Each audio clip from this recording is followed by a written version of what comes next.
with a soft thud, this guy makes you look like a teddy bear.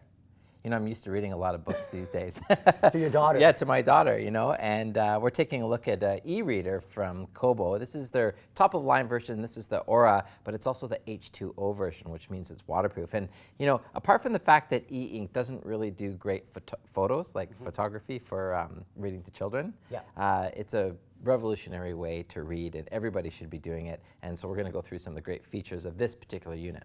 Well, it's 6 inches diagonally across each side, and of course it's an e-reader, so it's got the e-ink display. And my favorite thing about these e-ink displays is the battery life. It's just amazing. Oh yeah, you never charge it. I mean, you do, but you never really think you do. Let's put it this way. It feels weird when you have to charge it because you're just so used to having power inside it. And I think that's why it appeals to a lot of people who like to read books for a long period of time.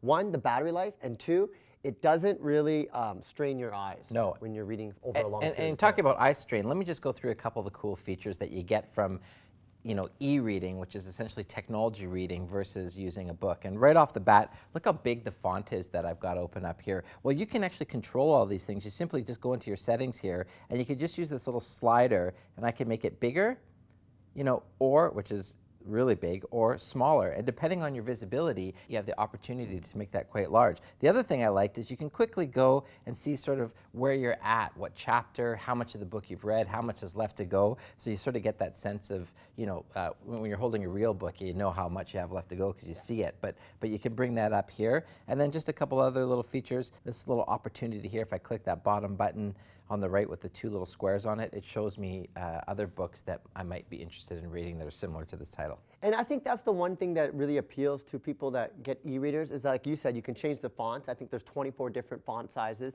Or sorry, sizes, 11 different types of fonts. Because the thing is, you buy a book and that's how it is. You're going to read it. But here you got a lot more flexibility. You know, you see a lot of people with tablets, but reading on a tablet is just not the same. No, it's not the same. It feels a little bit more natural. It's at a good size. This is more like a book. It is, exactly. And not only that, one thing that I really like about their Kobo, especially in Canada, is that you can now rent books from the library directly to your Kobo, so you don't even have to go to the library anymore. You can do it all online. Yeah, very cool feature. Another cool feature is an app that you can get called Pocket, and what this lets you do is if you've got it installed on your computer and you find articles on certain news sites that you want to read, you can quickly grab those articles and throw them in your pocket. It syncs to your e-reader, so you can read those later as well. Now this is called the Aura H2O, and that's like you said, it is weatherproof and dustproof. So you could use this, you could be like taking a bath or just laying there reading it. Bring it to the beach. But if you drop it in water, that's okay. As long as the port on the bottom is closed, you're gonna be okay. It can be submerged in water for about 30 minutes under 1 meter of water, which is great if you just like to sit in the bath or on the beach and just kind of read your favorite book. One more thing we have to mention, it's also got the backlit, so when you're reading at night, you don't have to have a light on with your partner beside you. Simply just adjust the how much backlighting you want, and you read comfortably there as well. Okay, so you're gonna finish the story for me? Yeah, absolutely. What page was that on? Oh, see, it remembers.